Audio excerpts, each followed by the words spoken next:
The Spot Track Podcast, talking sports contracts, the salary cap, and business of sports. Welcome to another edition of the Spot Track Podcast. My name is Mike Giannetti. Happy Monday, February 27th. If you are getting notified with this podcast and you're saying to yourself, I already listened to this show. Well, we had to re-record it. Here's why. I'm pumped up on cold medication, and I was without coffee this morning.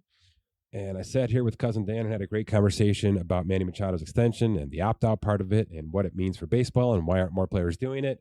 And we got all in depth with some agents and things like that. And I referenced that Scott Boras did a hell of a job with this contract and then realized that Scott Boras is not Manny Machado's agent. So we re-recorded this thing to obviously properly reflect the entire conversation. Still talked a little bit about Boras because some of his clients are at least coming up for this conversation, and a couple of his clients didn't go this route. So we're giving MVP Sports Group the due they deserve. Dan Lozano got this deal done for Manny Machado. It's a monster. It comes with a massive, massive price tag of career earnings at the back end of this thing when he's age 40. Where does that rank in Major League Baseball? What is it compared to in terms of Mike Trout, Nolan Arenado, Bryce Harper, and lots of the other best players in the game? What does it mean for the shortstop position that just continues to rake in money in this league? And what's to come of this player opt-out? Should it be something that more players use? Why maybe isn't? Aren't we seeing this kind of spiral and become a copycat thing like we see in so many other sports when one player is so successful in doing it? And also, of course, how the hell are the Padres spending all this money, and is it actually going to work in the end? So that's our conversation with Cousin Dan, version 2.0. I do start with an NFL conversation here, of course. Breaking down the defensive side of free agency. It's going to be a heavy defensive free agency. If your team needs help on that side of the ball, you should be reading some of these free agent pieces right now because there's a ton of notable names at the top that I think are going to cash in $15 to $25 million per year pretty easily come March 15th. The Los Angeles Rams, never a non-fascinating team. Les Snead is always doing something this offseason. He's one of the more stable but creative GMs in the league. I like to reference things that way. It's a team that I can't get enough of because they continue to add pieces more and more and more, and they are not afraid to subtract. They are not afraid to get in, get out, but obviously that means dead cap. Well, also in their case, it means dead cash. What do I mean by that? A player is released and or traded, but there is a guaranteed bonus involved. More often than not, the Rams have paid that bonus, especially if he's released, for a player to literally go away to the free agent market. It's about to happen again with Bobby Wagner, and there's a big old salary guarantee sitting on Jalen Ramsey's contract that is at least going to be a point of contention if he's considered for a release. We'll see what happens if he's traded. Two big names here with the Los Angeles Rams coming off the books. What does that mean? And what historically have the Rams done with their superstar players? I've done this quite a bit. I've done deep dives and salary cap retrievals and all sorts of things with the Rams. And I was able to, off the top of my head, find 5 contracts in the past 3-4 seasons. I think it's 3 where they have essentially paid a price to send a player out the door to the point of now where, and I've known this, I just haven't been, kind of put it to a segment like this. It's just how Les Snead's doing business. Les Snead is building bonuses into the future years, and the Eagles have done this too, by the way, that essentially are going to be dead cap. And instead of it hitting right now, it's just going to be sitting out there in next year's contract. It's a fully guaranteed roster bonus for next year. And, if everything goes exactly as they planned, the player's just going to make the bonus and play out the next season. And if it doesn't, and if there's turmoil or if there's a cap crunch, which is common, there's a really good chance that that player gets outright released and or traded, but the Rams end up paying that bonus. Jared Goff signed a 6-year, $161 million extension after that Super Bowl run with the Rams. The Rams paid him 2 years and $57 million out of that contract, and then paid him $2 million via the trade to Detroit to acquire Matthew Stafford. So he ended up making $59 million out of a 161 from the Rams. Todd Gurley, 6 years, $71.5 million. The Rams paid 2 for 27 and then handed him a $5 million roster bonus per the release. Brandon Cooks, 5 years, $81 million. 2 for 38.5 plus $4 million to go. So 2 for 42.5. By the way, Todd Gurley, 2 for 32.5, which on an AAV level, that's Christian McCaffrey. So I'm not saying that what the Rams have done here is lowballing the player. In fact, I'm saying the exact opposite. Let me keep going. Clay Matthews in the twilight of his career, 2 for $9.25 million, turned out to be 1 year, $3.5 million, plus a $2 million roster bonus to go. Bobby Wagner, the reason I brought this up in the first place, 5 years, $50 million, which at the time looked like nice value and looked like a great fit. And by the way, Bobby Wagner was phenomenal this year. For whatever reason, could be that Wagner's just reading the room, could be that there's a rift, could be that the Rams want it to happen this way. They want to, cut some cash. Bobby Wagner's about to be out the door at 1 year, $7.25 million, plus a $3.5 million roster bonus due next year, which they'll pay him once they release him.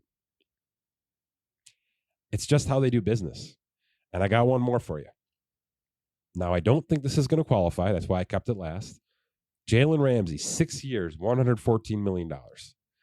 So far, the Rams have paid out 3 years, $58.8, and there's $12.5 million guaranteed on next year's salary. Now, most of what I'm hearing, and I've been hearing it for a while now, to the point of where I put it in bubble pieces, trade pieces, and I've now tweeted it. Most of what I'm hearing is that he's going to be traded. I believe there's a team like Detroit or Jacksonville or one of those almost right there, but need that jump. Maybe not Jacksonville. That feels like that one has some ramifications going backwards. But there's that team sitting right there. I'd put the Saints in this conversation. That will probably take him on at basically what is a 1 for 17, $12.5 million of it guaranteed. That $12.5 million is fully guaranteed. So if we get to the point where they just can't work out a trade and they want to move on from this contract, they're going to pay him $12.5 million to go away, to start and find a new contract elsewhere. To me, that's too rich. That's even more than the Matt Ryan $12 million, which I think they're just going to have to eat that in Indy. That's $12 million fully guaranteed, and we're closing down on the date when a lot more kicks in. So I think that's a trade situation. I don't think this is going to qualify. I believe that guaranteed salary just transfers to a new team. But I wanted to throw it out there that Les Snead knows that these things happen, and he is not afraid to do it. And in fact, he is structuring contracts in this manner.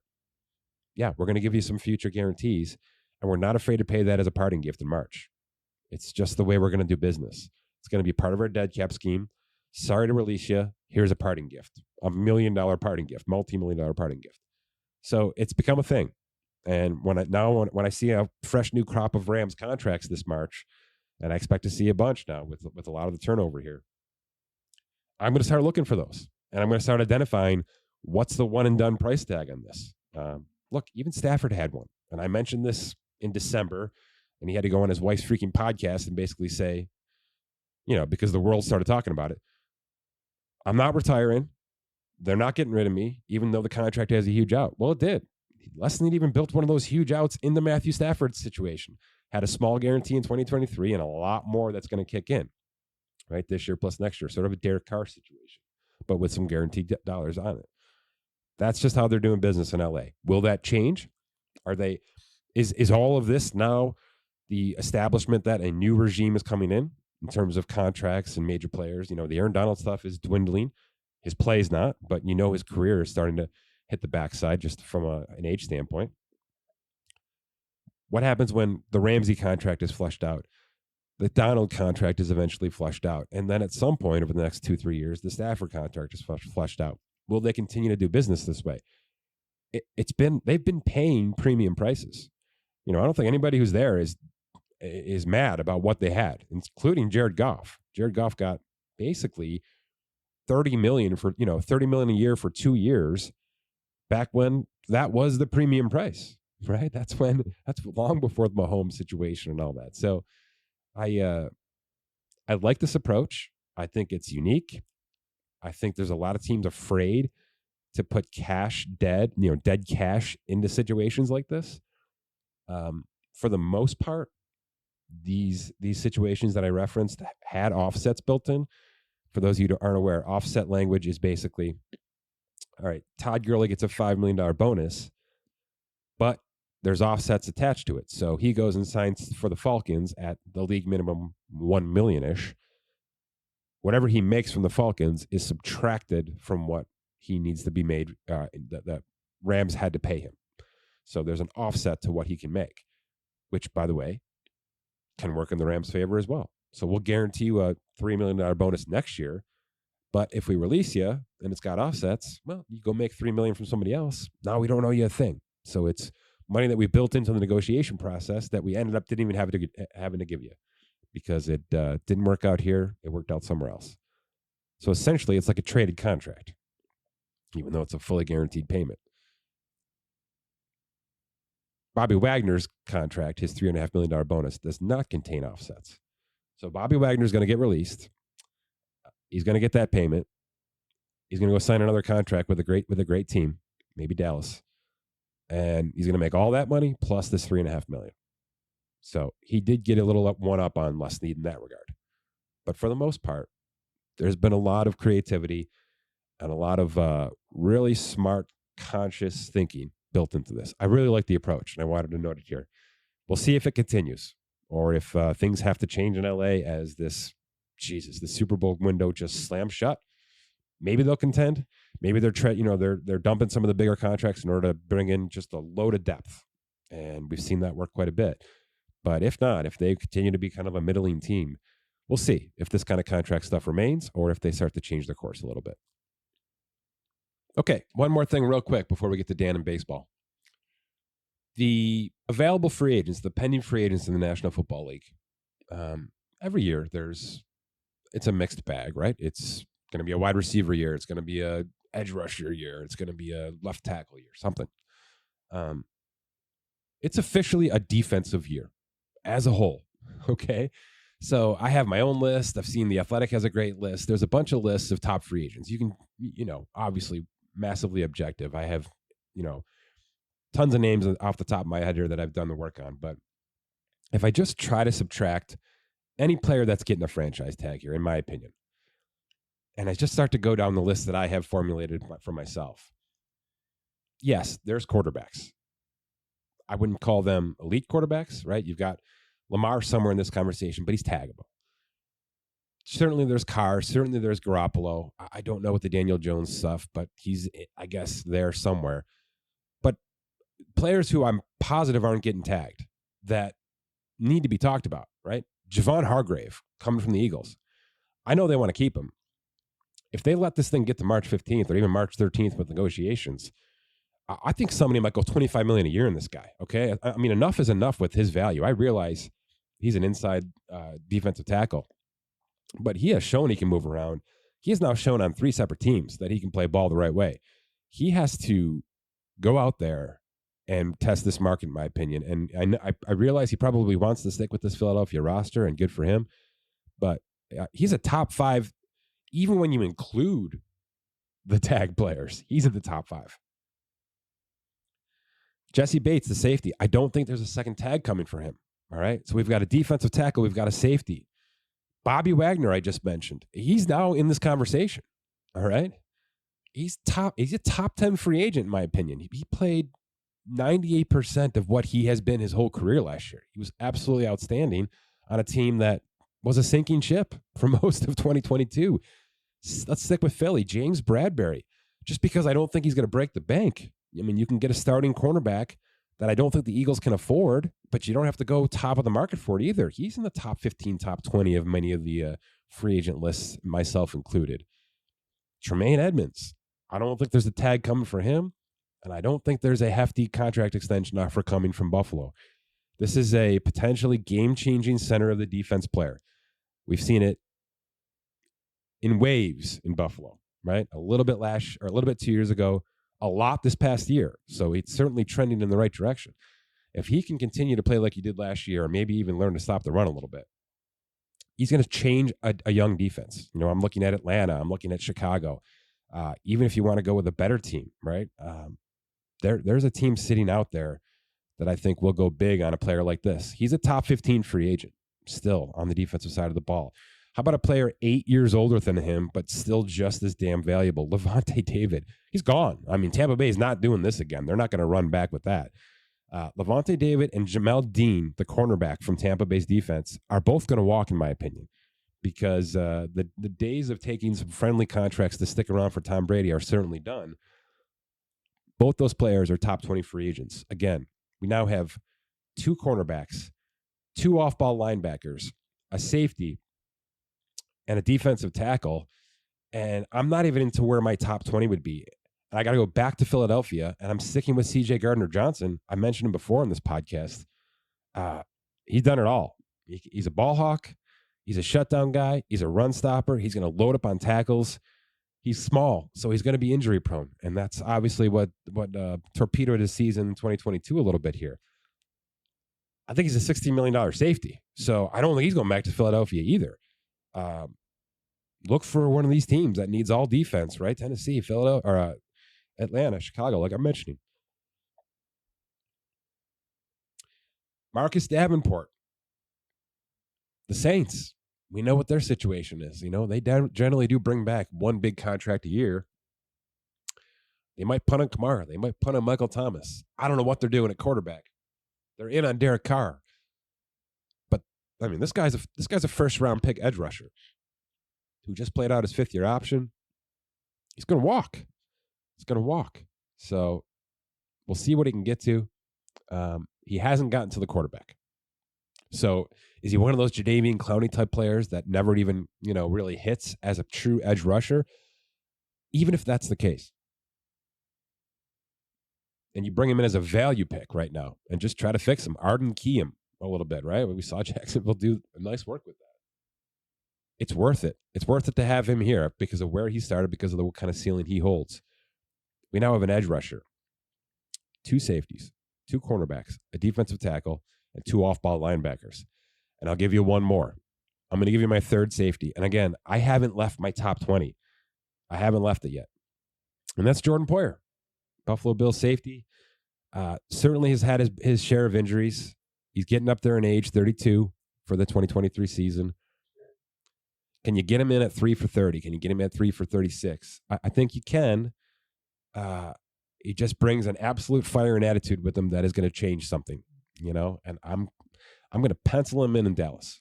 I'm going to pencil him and Bobby Wagner in Dallas, and I'm going to put a lot of chips into the Cowboys this offseason. I think that they know their path forward. I think they understand Dak Prescott's inefficiencies and where things may be going. There may be a big contract coming for Dak here soon, by the way. And they understand what's happening around. They understand that if they play their cards right and go a little bit aggressive right now, that they can rip some things away from Philadelphia and really take hold, especially with, I don't know. I mean, how else can you look at New York right now, the Giants, outside of just confused?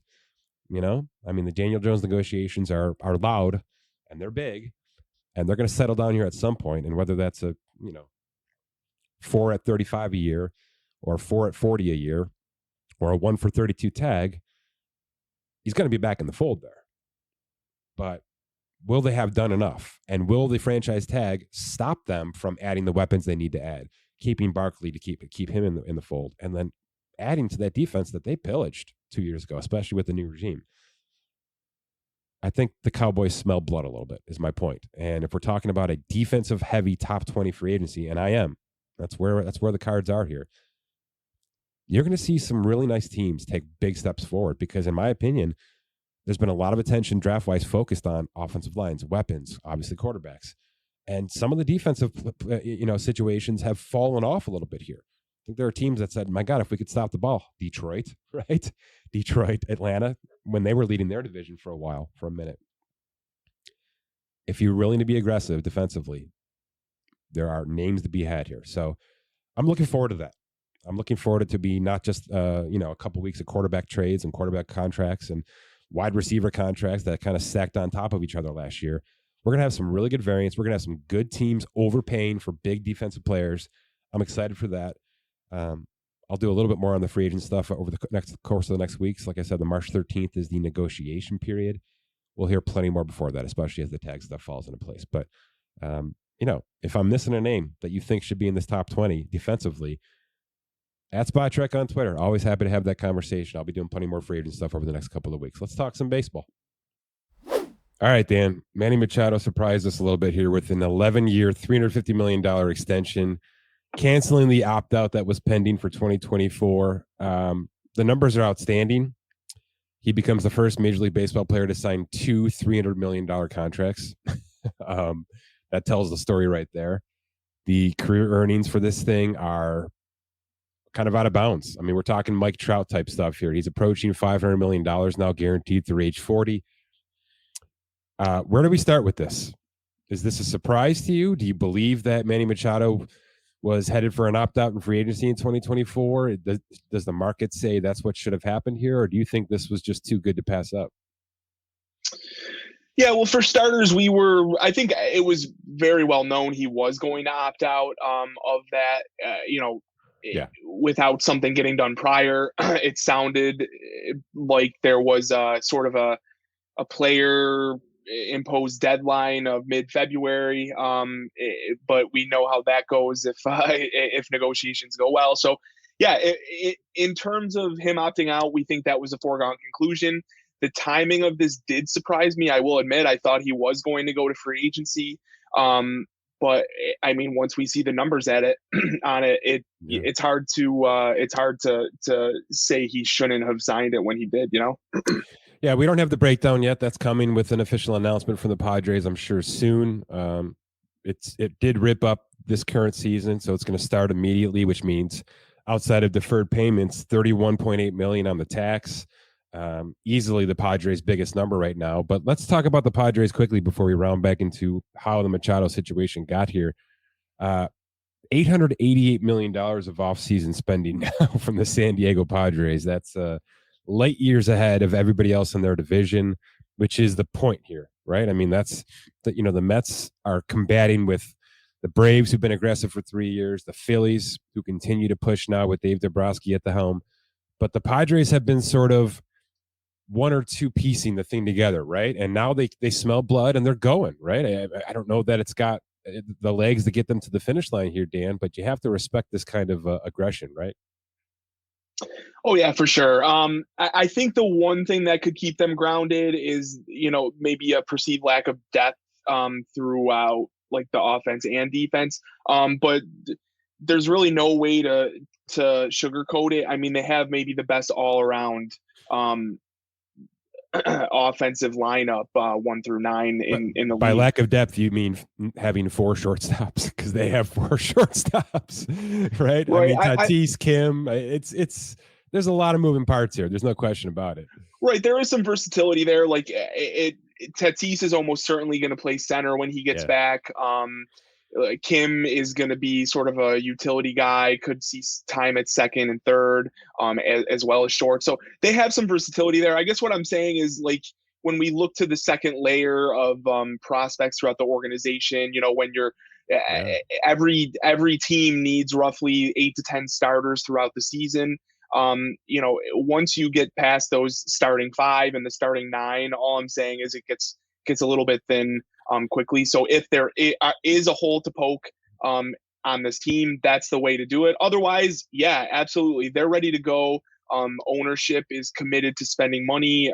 We've seen it in not only in trades. It sounds like AJ Preller has had a long leash to do almost whatever he has wanted in terms of like being aggressive with trades in recent years, and now we see this with contracts as well. So, is there another follow up to this? Is this setting up for something greater in upcoming seasons, or maybe even later this year? Who knows, right? So. It's certainly giving Juan Soto something to think about. There's no question about it. Does this team need Juan Soto long term? I mean, yeah, need is hard to quantify. He's an elite player in his prime. Maybe hasn't even hit his prime yet. So I want to say yes. If he chooses to go elsewhere, sign elsewhere, I think the Padres would still be in on a big time player to replace him.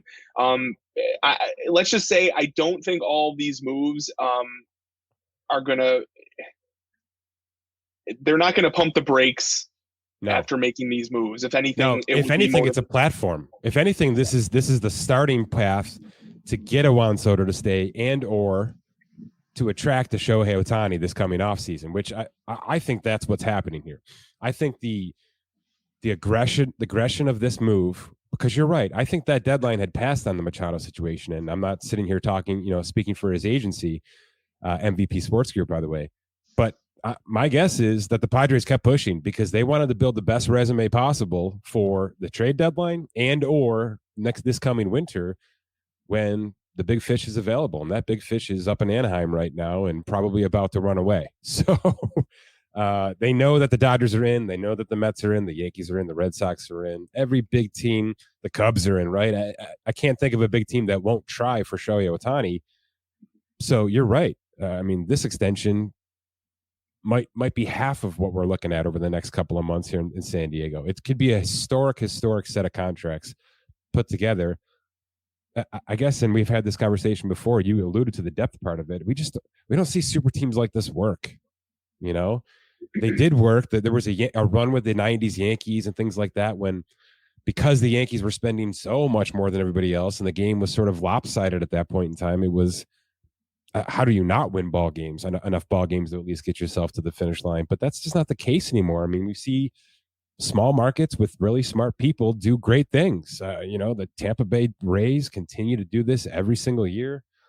I think Arizona is going to sneak up on some people this year, right? They're not deep enough yet on the mound, but they're gonna win some weird ball games against great teams. You've mentioned the Cubs a few times, who have sneakily put together a really impactful offseason. And I just don't know. It's rare to see this kind of financial oomph immediately turn into immediate success. But I'm rooting for it. Because I like all the players. I think spending money on good players is a nice approach. I know that sounds like the simplest, most elementary thing to say, but I have no problem with the team signing 4 shortstops, which is what they've done here, basically on a multi-year long-term phase.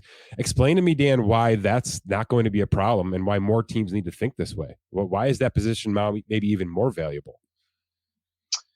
Well, teams like to focus on up the middle depth, right?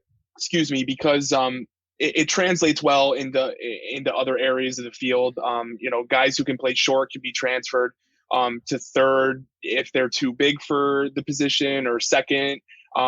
Catchers, have flexibility, etc. Center fielders can be moved to the corner. So you get my point there. So, and with the rule changes, there's going to be, with the lack of a shift, there's going to be a new emphasis on second base defense. So you're going to see some shortstops.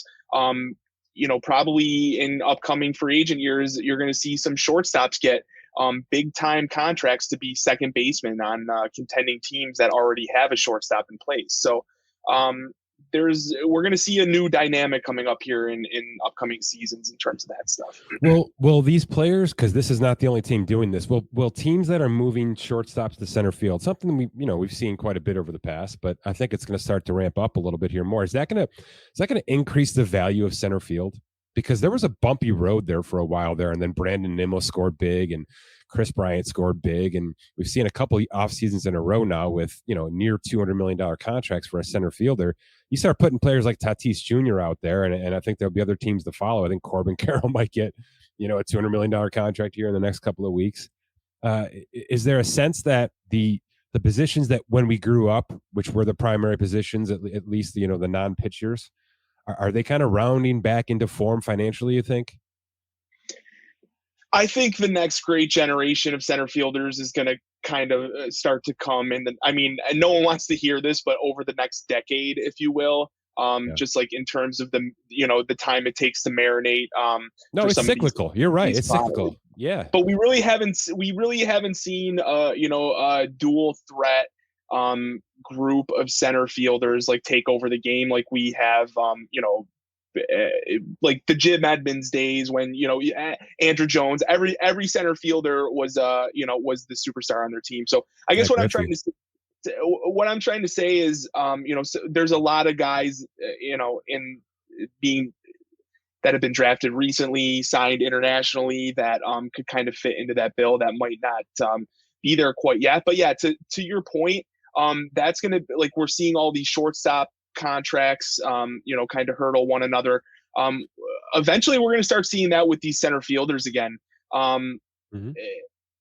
It's a premier position. I mean, Brandon Nimmo, with all due respect to your Mets, I mean, Brandon Nimmo has really only put together one full season in his career, and it was last year in his contract year. And he got paid handsomely for it because of a bidding war between several organizations that needed center field. I mean, center field is such an important position to teams defensively. It can cover up both corner positions, if you have weak spots there.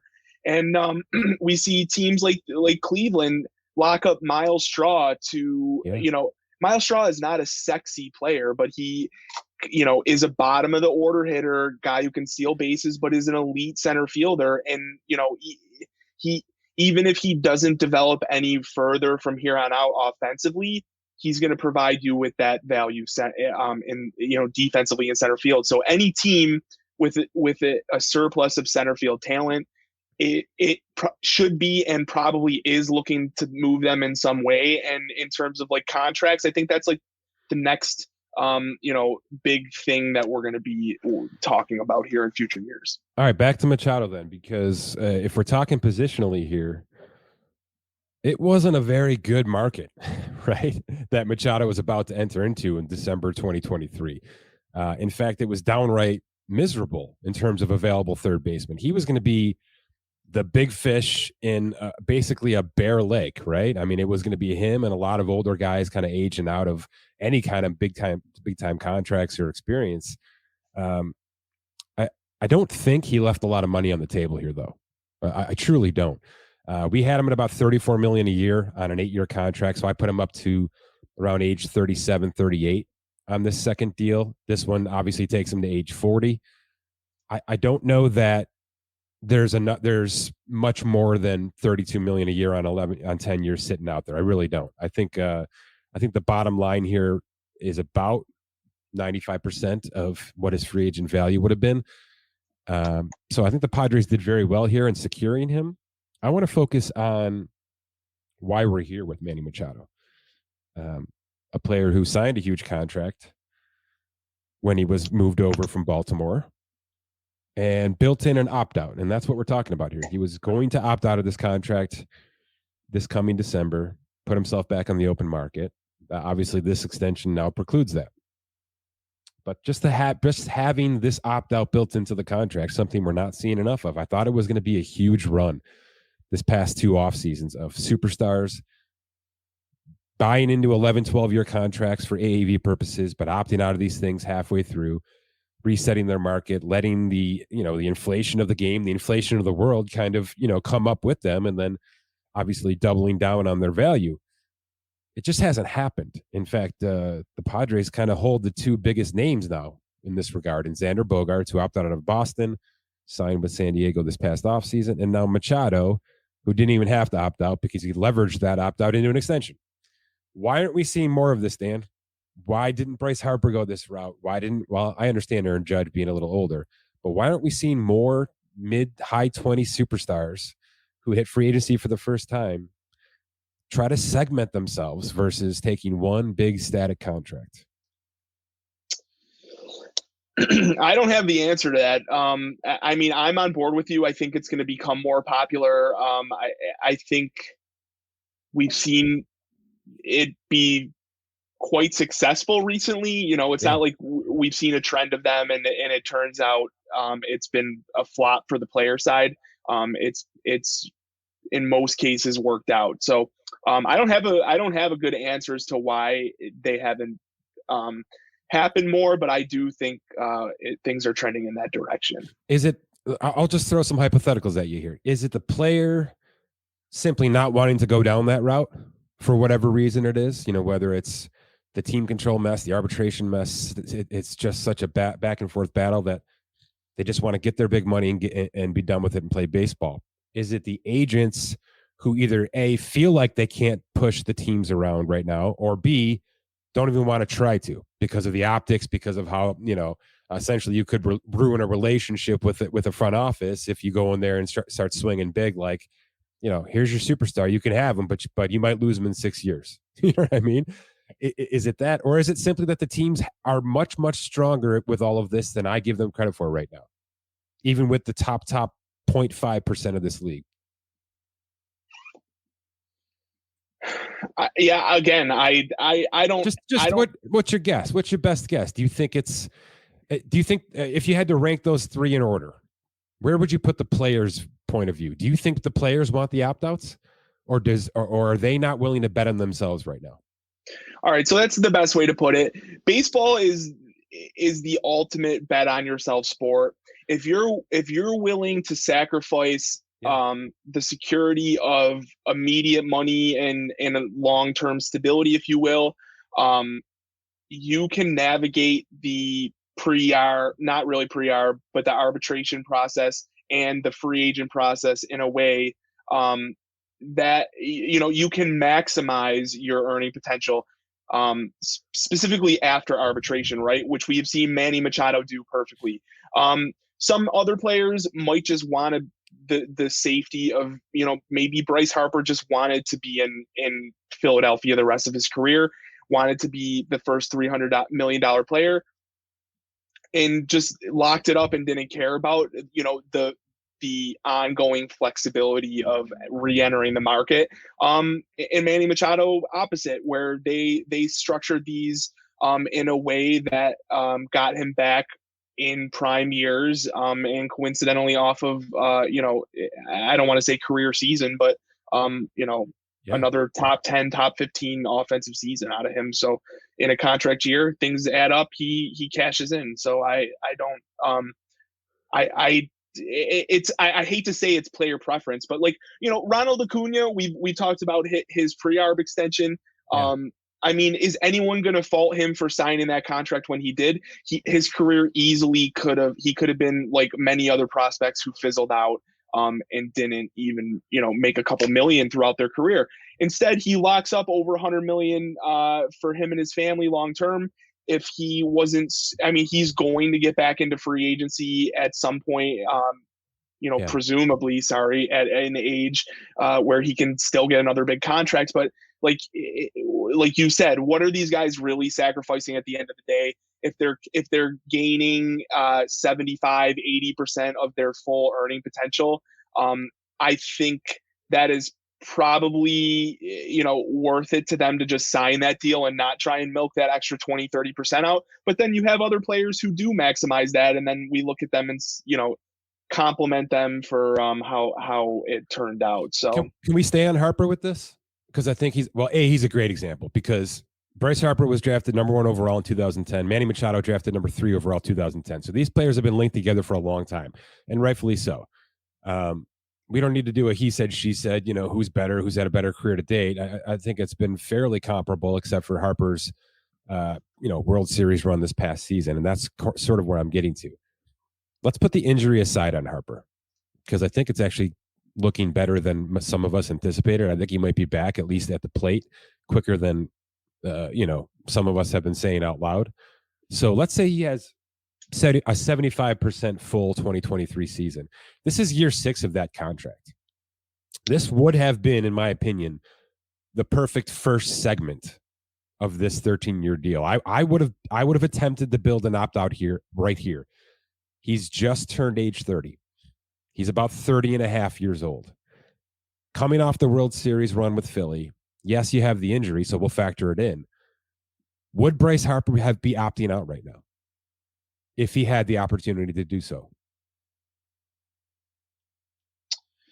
If it was a one-time opt-out, I think yes. If it was a year-to-year player option, like we saw with Correa last year, I think he would stay. There's 8 years, $196 million left in this contract. basically the same situation that Machado just went through negotiation wise. Could he not get 350?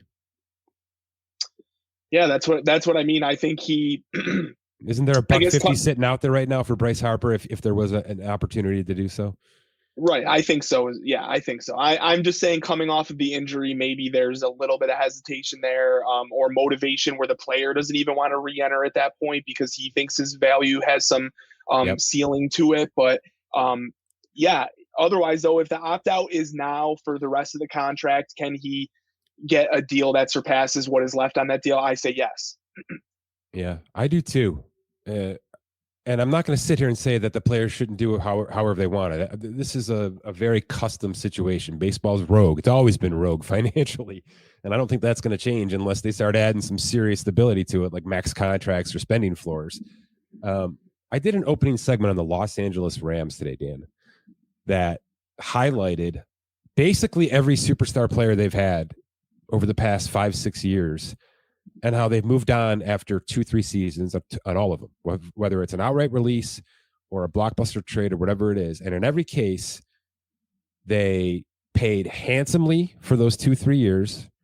Most cases, they paid him a bonus to go away, a roster bonus that was guaranteed, that they just said, here, take it and go to another team.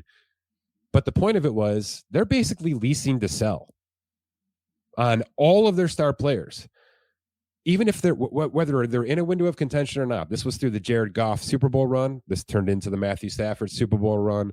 And even today with the Bobby Wagner news, and I think what would happen with Jalen Ramsey over the next couple of weeks here, they're buying to lease, or they're leasing to sell on these players, and they're paying well.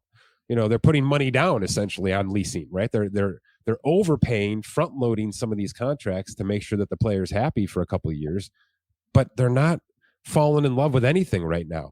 Why don't Major League Baseball teams want to go this route? And let me say it differently. Do you think that this is how the San Diego Padres are starting to think? Are they just saying, get everybody under contract, and then we'll move them? We'll get them the hell out of here when we have to. Yeah, I think we have countless examples in the last 20 years of big deals that we thought were anchors get moved. Yeah. So I think, yeah, the priority is to just figure it out in the short term, and they'll deal with the future in the future. And I think that's the right way to operate. I do too. You can't always just promise tomorrow. At some point, you have to put your money where your mouth is. The Padres ownership has done that. If it goes poorly, no one's going to fault them. I talk to you about this quite often with the Yoenis Cespedes contract for the Mets. Coming off that Mets World Series run, if the Mets did not re-sign Yoenis Cespedes, if you just remember like the context of that situation, that team was ready to go. They were ready to win. If you remove a cleanup hitter, big presence in the middle of the order bat from that lineup, it's a drastically different team. I think that is the case. With any of these guys in the Padres, the same thing applies here. So I guess to connect the points, I'm just trying to say, even in hindsight, the Cespedes deal looks poor. After a couple years, maybe the Machado deal or any of these other big deals that have been getting signed will look the same way. But in the moment, you can't fault the team for pushing their chips in and going for it. So I'm never going to criticize any of these teams for doing that, even if it goes poorly. So one more last point on the opt-outs, and then we'll get to some numbers and get out of here. My other favorite part of players building opt-outs into their contracts, and this is a team-by-team situation, but I think there are a bunch of teams that qualify. Don't you feel like it has forced the Padres' hands here? Not just with Machado, but with everything else around them. They've basically said, all right, we want to keep this guy, but there's no way we're keeping this guy if we're handedly in third place in this division every single year, and or we don't have a resume around us that we can sell this extension to. You know what I mean? $350 million here, but without Juan Soto, without Josh Hader, without any of these, Darvish coming back long term, I'm not sure it's the same 350. Do you know what I mean? They've done 100%. All this work to build up this ammunition to say, look, we're going after the Dodgers, who, by the way, kind of took the offseason off purposely. So this might be the absolute perfect season to do this. I think this opt-out specifically, and Soto's arbitration and some other factors, Ohtani's free agency coming up, are really forcing San Diego to move right now. Are the Phillies going to need that at some point in time? You know what I mean? Like, are they going to need to be re-motivated? I'm thinking of Boston here, who were just simply allowed to fall off a truck for 2-3 years, which should never happen in that market, in this game with the ownership. It just never be allowed to happen. But if one of your superstar players, has an opt-out, I feel like there's always a push the gas pedal down situation to at least continue to try. It doesn't have to be to this degree. This is kind of absurd and historic. But I just think that constantly puts pressure on you. It's one of the things I love about football contracts. You know what I mean? You can get out of them at any point in time. I feel like it's always putting the onus on the player. If you've got the quarterback and you've got the quarterback signed, now the onus is on the front office to continue to pile on depth and new pieces and tinker. It's why the NFL off season's kind of undefeated every March. I like that. I like that players can actually put the team on notice. And if it's all right, you give me a bunch of money now. There's a bunch of money for 12 years, but every 4 years, let's say every 4 years, there's some sort of condition built in, just to say, look, we got to keep this train going, or I'm gonna request you get me the hell out of here. And I think that's where the Machados and the Sotos and any of these younger guys that we've mentioned in the past should really start to put the onus back on the team and say, look, not only is my contract going to be a ton of money, it's going to have power and not just money. And I like that. So I'm hoping that more and more of these players follow this path. Maybe this is just the way that certain agencies are willing to go. We've seen Boris do this with Cray now for a couple of off seasons.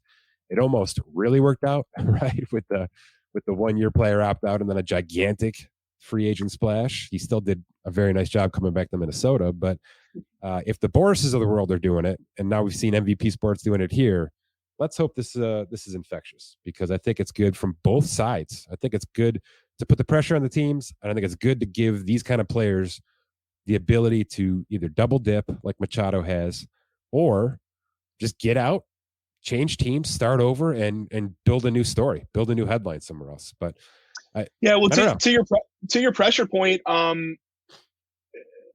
it sort of happened with Bryce Harper in Washington, right? Yeah, they were uncertain if they wanted to sign him. There were some rumblings that the player wanted to see ownership invest in the pieces around him. Sure. They signed Patrick Corbin to a long-term deal, which now looks atrocious. They brought up Victor Robles. Yeah, right. They locked in Strasburg. They brought up Victor Robles and a young Juan Soto before anyone really knew who he was, to try and support a playoff run. They traded away Lucas Giolito for Adam Eaton. Giolito hasn't really hit his ceiling, but at the time that was sort of like a questionable move. But yeah, everything was win now. So to your point, having one of these superstars approaching free agency definitely puts pressure on the team to make moves in the short term. Sometimes it works, sometimes it doesn't. But I think it's a worthwhile attempt to, you're not going to re-sign a superstar of that caliber if you're not willing to put pieces around them. Let's just leave it at that. So Manny Machado's future earnings now fully guaranteed. Any guesses? I have a rough idea, so I'll let you. Yeah, $490 million plus. That's without any escalators or bonuses. We don't have those breakdowns just yet, but that's as good as we have in Major League Baseball right now. Mr. Mike Trout, $480 and change on his extension that preceded his arbitration extension, which he basically said to the Angels, I'm getting out of this. We're starting over on 12 years, kind of Patrick Mahomes like. So, that was 4 years ago, Mike Trout, with that big 12-year extension. So it certainly fits the bill what Manny Machado has done here with basically a 5 and done, and now tacking on $350 million over 11. It's a really smart, new, fresh way to treat this game right now. And I think you and I would both agree this is not even the best player in baseball doing this. This is just a player who plays the most important position right now for a lot of the reasons you noted. It's actually getting more powerful. Obviously, not pitchers withstanding. He was the right age. He timed his extensions properly. He didn't kind of give in to some of those arbitration extension offers, I would imagine.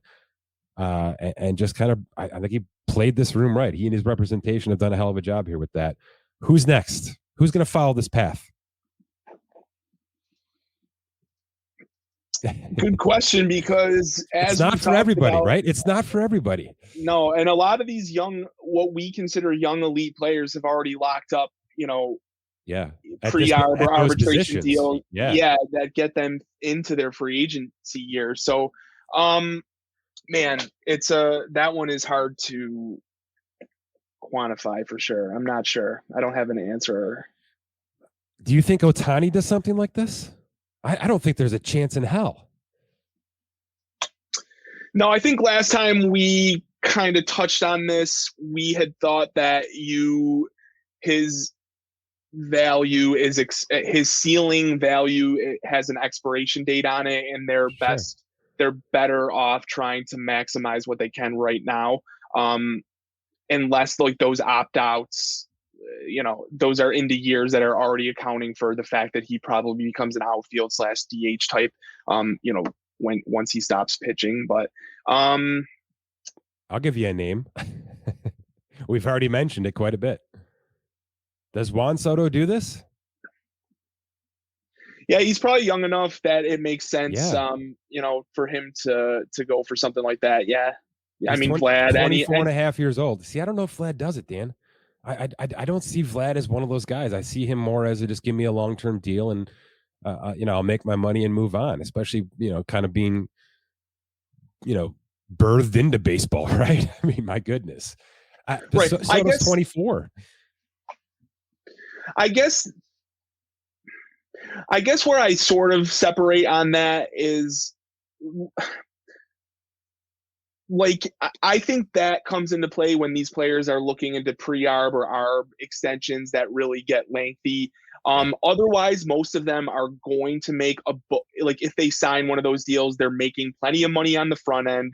If they re-enter free agency at a reasonable age, they're still going to make more money. So, man, I'm kind of split on it. I'm split. I think, like, so are you saying it's not even worth it?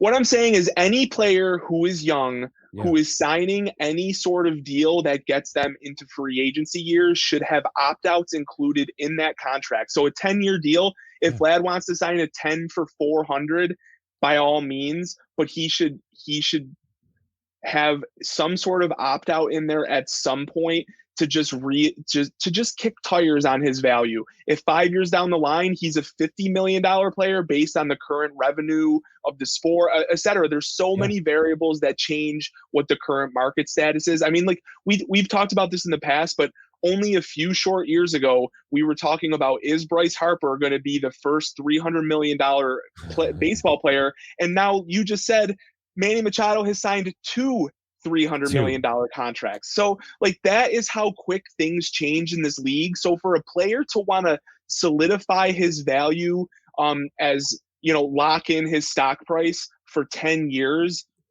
at one price with no flexibility at all. I mean, I get the value in that of just saying I'm 40 million for the next 10 years, but I do think there's at least value of making, under that example, 40 million, 10 years, 400 million, 40 a year. Let's say an opt-out after 5, that player's already made $200 million in his career at a minimum. That's life-changing money for them to re-enter the market there. I'm just saying that there's such low risk from a player perspective to build in opt-outs compared to the ceiling that they could capture by putting that. So I don't know if I did a great job of laying that out, but I think you get what I'm saying. I get it. And, will the teams need more trade-offs to do it? Some kind of concessions? Do the last year or two have to be club options that are more fake? Would anybody really gawk at that? Yeah, maybe the players would. Maybe that's what but whatever. I think whatever has to happen, you've got to give yourself the chance. I would love to be talking about, because this is what I'm selfish. I would love to be talking about Bryce Harper and Shohei Ohtani heading towards potential free agency together right now. I would absolutely love it. I would salivate toward it. I was hoping to have Machado there, but we're not, and we're obviously not getting there.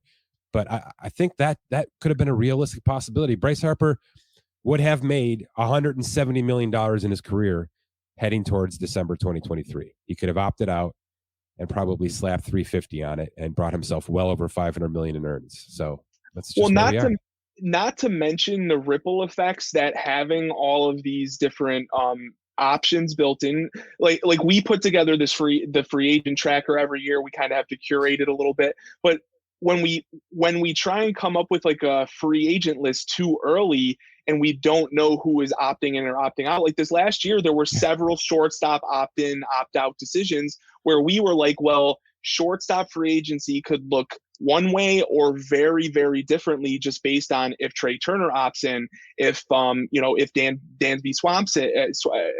There were just a number of players, Bogarts opt out, etc. So from year to year, I think the free agent market would be way more exciting if you had all these variables. And just to finish on this, because it's a good point you're making.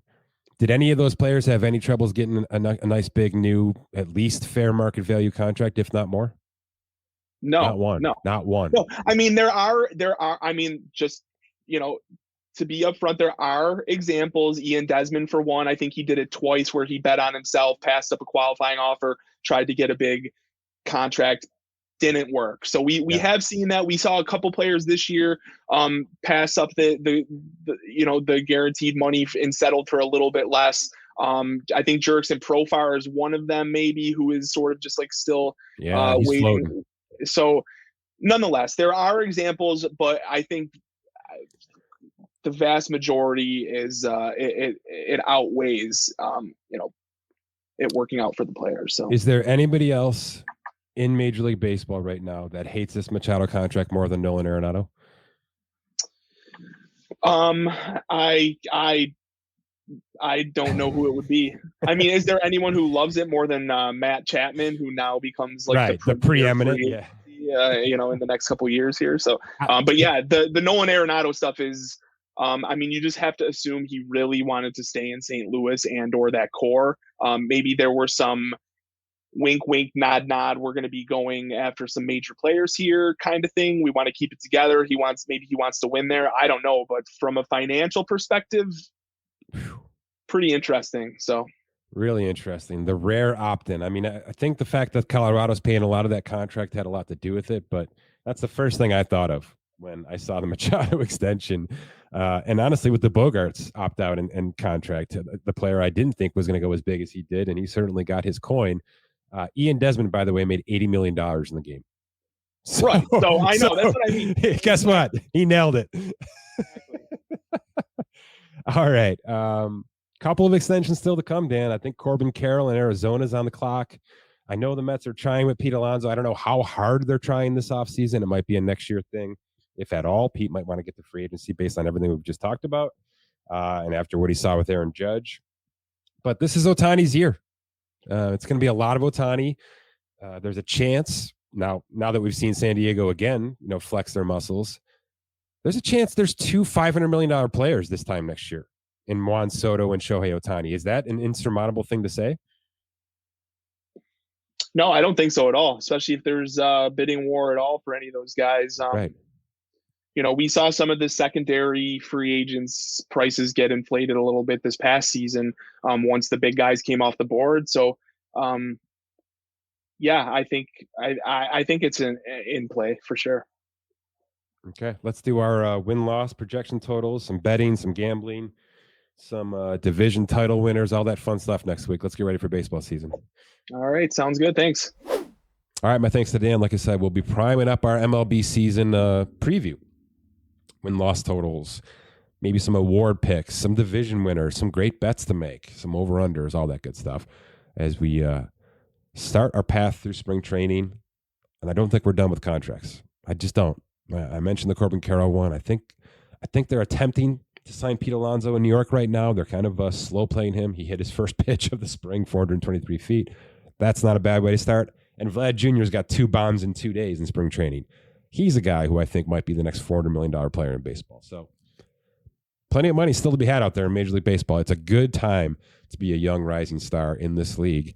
But as we talked about here, there are ways to maximize it. There's no question about it. And Manny Machado has done that. For Scott Allen, my name is Mike Giannetti. Thanks for listening to this edition of the Spot Track Podcast.